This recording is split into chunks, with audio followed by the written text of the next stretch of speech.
네, 김동현의 마감 전 업앤다운 김동현 전문가 연결했습니다. 안녕하십니까? 네, 안녕하세요. 네, 자 오늘 양시장 낙폭 좀 상당히 키워갑니다. 오늘 그 시장 한마디로 좀 어떻게 정리할 수 있겠습니까? 네, 일단 외국인들이 대규모 매도 전환은 시장 조정에 대해서 이미 약간 경계했던 상황에서 좀 확인되고 있는 내용이다 이렇게 봐야 될 것 같습니다. 그동안 계속 말씀드렸듯이 이미 시장은 수렴 구간에 들어왔지만 외국인이 사는 동안은 단기 5일선 매매 정도는 가능하다라고 말씀을 드려왔는데 외국인들이 이렇게 매도 전환이 되게 되면 그마저도 굳이 적극적으로 할 필요가 없어지는 상황으로 전개가 되고 있다 이렇게 이해하시면 될 것 같습니다. 네. 자, 지금 외국인, 특히 이제 미국계 자금이 만약에 이탈하는 것이라 그러면, 지난 이제 2009년부터 시작된 양적 완화 관련해서 총, 뭐, 우리 돈 기준으로 봤을 때는 3천조 원 이상 되는 돈이 지금 대차대조표상에 늘어나 있는데요. 그게 이제 회수된다고 하는 시나리오가 또 한편에서는 있고요. 또 다른 한편에서는 또 유럽중앙은행이 내년 9월까지는 계속해서 자금을 한 월간으로는 60조 단위로 좀 풀 것이다라는 이야기가 상충되게 되는데요. 이런 외국인 수급은 지금 오늘 팔고 있는 쪽은 미국계라고 좀 보는 게 맞겠습니까? 일단 사실상 저는 어제 미국 시장 움직인 거 보고서 채권 금리가 많이 오르지 않았길래 이 시장 오늘 시장이 생각보다 좀 많이 빠지는구나 하면서 보고 있습니다. 그리고 사실상 2011년도 이후에도 그랬었고 미국 시장이 움직이는 글로벌 금융시장을 봤을 때 시장에서 경기에 대한 어떤 부스팅에 대한 시그널은 아주 강력하게 주고 그리고 자금을 좀 회수할 때는 좀 천천히 시그널을 충분히 주면서 이렇게 해왔던 점을 감안한다라면은 사실상 이 유동성의 이탈이 아주 빠른 속도로 강력하게 진행될 거라고 보이지는 않습니다. 다만 제가 말씀드린 조정의 관점 내지는 외국인들이 매도하기 때문에 좀 주의하자라는 것은 하방에 대한 속도 내지는 크러쉬가 강하게 나올 거기 때문에 거기에 대해서 아주 강력한 급락을 대비하자라는 관점보다는 그동안 한 4달 넘게 수익을 좀 쉽게 봤던 시장이 이제는 아니다라는 거죠. 그렇기 때문에 투자 포지션 자체를 그때보다는 줄여놓는 게 분명히 맞는 것이고 기대 수익률도 좀 낮추고 보시는 거다. 그게 바로 조정기의 대응이기 때문에 현재로서는 내일 당장 반등이 나오고 짧게 단기 반등이 나온다 하더라도 시장의 구조는 조정기 구조에 분명히 진입해 있다라는 관점을 좀 가지고 대응하자라는 관점을 이해하시면 될 것 같습니다. 네. 자, 그럼 종목 보도록 하겠습니다. 사실 뭐 상승 종목 수가 그렇게 좀 많지는 않은 장이라서 좀 힘든데요. 먼저 아모레퍼시픽 보겠습니다. 이 종목은 지금 중국에서 6월 달부터 이제 소비세, 관세 인하 얘기도 나오고 있는 상황이고요. 또 한편으로는 노래알이 또 중국에서 제품 단가를 인하한다는 재료도 좀 나왔던 상황인데 지금 구간은 어쨌든 좀 반등이 나오고 있습니다. 어떤 대응이 필요하겠습니까? 예, 아모레 퍼시픽은 하나의 기준으로 잡으시면 될 것 같은데 매매를 직접 하셔도 상관없습니다. 저는 기준 자체를 공략하자는 원래 관점인데 이렇게 보시면 될 것 같아요. 아모레 퍼시픽이 지금 21선 원래 5일선 42만 원 라인을 못 지켰기 때문에 위쪽으로 강력하게 이제 더 간다라는 관점은 아닌 거죠. 그랬던 상황에서 21선까지 무너진다라면은 가격 조정과 기간 조정이 좀 연동되는 시세가 나오는 건데 21선 라인에서 이렇게 좀 지켜준다라면은 아모레 퍼시픽을 포함해서 중국 쪽에 월등하게 이렇게 진입돼 있는 중국 유통망을 확보하고 있는 확실한 주도권 내지는 중국 관련주는 그래도 밑으로 아래쪽으로 크게 이렇게 주가가 빠지지는 않는다라는 걸 좀 확인시켜주는 시그널이 될 것 같습니다. 그래서 오늘 아모레 퍼시픽의 21선 라인에서의 저점 매수의 반등은 그러한 관점에서 의미가 있겠다. 공략하신다라면은 현재 시점에서 45만 원 이상을 다시 시도하는 것은 단기적으로는 쉽지 않아 보이기 때문에 짧은 반등을 좋아하시는 분들의 경우에는 아모레 퍼시픽 같은 건 대상이 될 수 있겠다 이렇게 보시면 되겠습니다. 네. 자, 그리고 제일모직이 이제 어제 오늘 뭐 이틀 동안, 짧은 기간 동안에 거의 30% 급등했었고요. 오늘 이제 고점에서 상당히 많이 밀려나 있습니다만 여전히 좀 플러스권은 유지가 되고 있는데요. 이 종목은 어떤 대응이 낫겠습니까?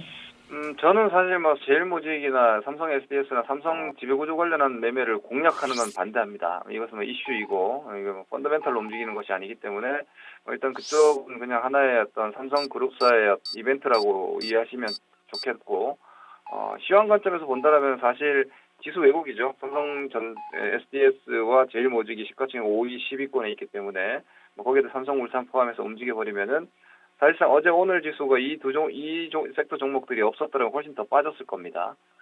그러면 지수는 오히려 움켜쥐고 있는 대상이 되는 것이고, 체감 종목군들은 여러분들이 아마 최근 한 달 정도로 봤을 때 마이너스 10%, 20% 이상의 종목들 나오고 있기 때문에 오히려 지수가 아직은 추세가 깨지지 않았다. 내지는 지수가 지켜지고 있기 때문에 내 종목이 올라갈 것이다라는 관점으로 보시기 좀 어렵다는 거죠. 그 지수 왜곡의 이유라고 감안하시고 오히려 이 종목들이 오늘 고점 대비해서 밀려나는 것은 시장으로 봤을 때는 단기적으로 낙폭 과대했던 종목들의 기술 반등 정도는 하나의 시그널은 좀 될 수 있겠다고 보고 있습니다.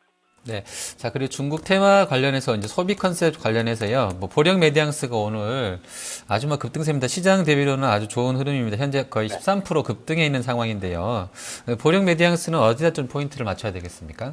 이렇게 보시면 될 것 같습니다. 그러니까 지금 시장에서 사실 고성장주 쪽에서의 움직임은 두 가지 축이었는데 하나는 중국 소비, 거기에 화장품이 포함되는 것이고 오늘 강한 마스크팩도 마찬가지고 그리고 또 하나의 축이 바이오 제약인데 바이오 제약은 힘이 많이 빠져 있는 모습을 좀 뚜렷하게 보여주고 있는데 이번 조정기에 사실 코스닥 지수나 코스피 모두가 움직일 때 최근의 움직임 보면은 보령 메디앙스라든지 아가방, 그리고 제로투세븐 이런 종목군들은 지금 이탈을 안 하고 있었습니다. 21선 라인이라든지 이런 자리들은 지켜내고 있는 상황에서 오늘도 시장이 이렇게 약한데도 불구하고 거래량을 수반하면서 고점을 돌파 시도하고 있다라면 지켜내고 있는 즉 꺾여 내려온 상태에서 기술 반등을 노리는 것이 아니라 시장이 약한데도 불구하고 아직까지 매기가 살아있는 종목들에 국한하는 매매는 아직까지 선별적으로는 유효할 수 있겠다라고 보시고 추세형 트레이딩이나 단기적인 그 고점 돌파형 매매를 선호하시는 분들은 다른 섹터를 매매하실 필요는 없겠고 오히려 이런 종목 쪽으로 여전히 좀 집중을 하실 필요가 있겠습니다.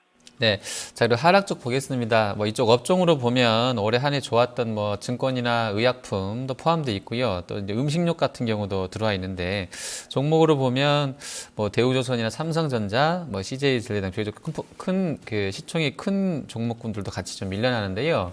먼저 대우조선해양 보겠습니다. 이 종목은 수주 잔량은 최고라고 하는데 일단 어닝 쇼크 나오고 나서는 크게 주가 또 힘을 못 받고 있는 상황인 것 같은데요. 포인트 어디다 두고 계십니까?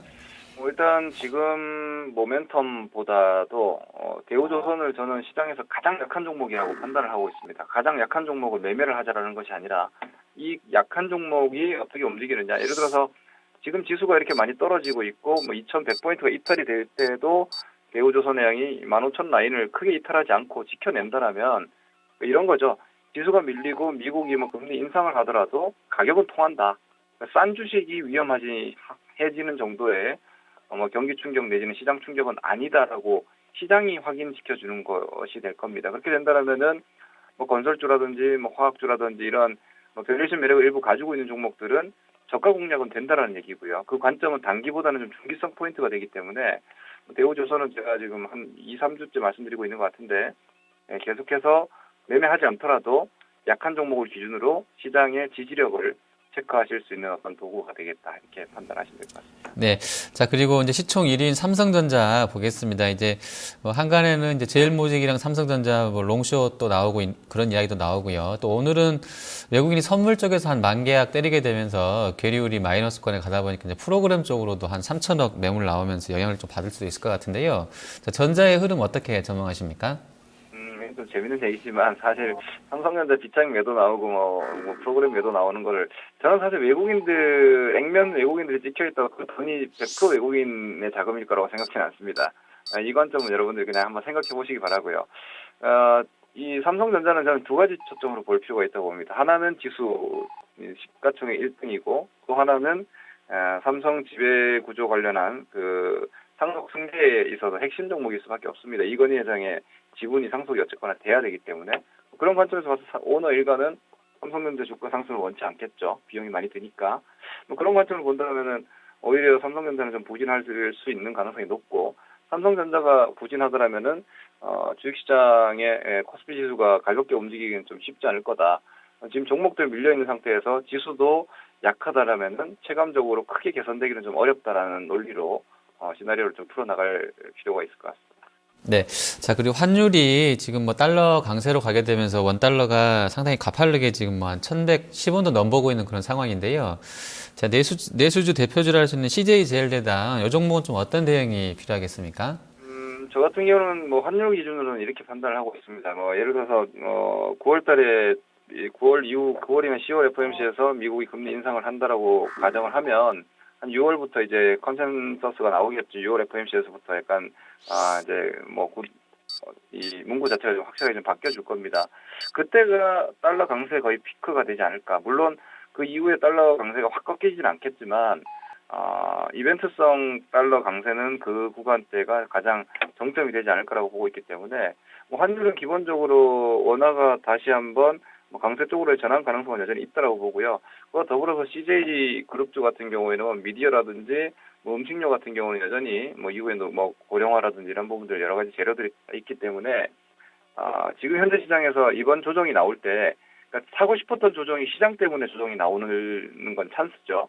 그러니까 CJ제일제당 같은 경우는 사상 최고가 구간에 들어와서 밀려라 했던 종목인데 이것이 시장 때문에 이렇게 밀어준다라면 한 40만 원대 정도는 타겟존이 될 수 있다고 보고 있기 때문에 뭐 중장기 주도권 종목에 대한 매수 타이밍을 잡으시는 분들의 경우에는 CJ제일제당 포함 CJ그룹주는 이번 시장 때문에 밀어줘서 저가 메리트가 나온다라면은 뭐 1순위 편입 대상이 되지 않을까라고 보고 있습니다. 네. 자, 시장 전략 짜보겠습니다. 지금 양지수 코스피는 이제 올 연고점에서 한 4% 정도 남짓 밀려 있고요. 코스닥은 한 3% 지금 밀려나 있는 구간에 있습니다. 두 지수 다 약간 뭐 보시는 분들 따라서는 이제 뭐 이중 천정 아니야 할 정도로 모양이 좀 불편하게 가고 있는 것 같은데요. 어떻게 좀 반등이 단기간에 좀 나올 수도 있을까요? 그 서두에 말씀드렸지만 미국 시장에 그러니까 사실 우리 시장의 구조는 미국을 이제는 이제 미국 시장이 중요한 장이 있고 중요하지 않은 장이 있는데 이제는 미국 시장이 대단히 중요한 구간으로 들어왔습니다. 그러니까 미국이 여기서 만약에 단기적인 충격이 나온다라면 우리 시장도 같이 나올 수밖에 없는 구조이기 때문에 미국 시장을 좀 봐야 될 것 같은데 미국 가격 부담을 느끼고 있는 건 분명하다라고 보고 있고요. 미국도 위로 올라가더라도 힘은 없다라고 저는 판단합니다만은 어제 미국 시장이 1% 이상의 조정이 나왔는데 미국 국채 금리가 더 치고 나가지 않았다라는 건 이것이 나중에 이제 6월달 FOMC에서는 문구를 바꾸느냐, 9월에 하느냐, 10월에 하느냐 금리 인상을 그게 초점이 되겠지만 결국은 얼마나 빠른 시간 내에 금리를 올리느냐라는 관점인데 뭐 피셔 총재가 3년에 3%라는 얘기를 했으니까 한 분기에 한 번 정도라고 감안하면 그렇게 빠른 금리 인상은 아니기 때문에 미국 시장의 조정도 아주 고속 하락은 아닐 거라고 저는 추론합니다. 그렇다면 우리 시장도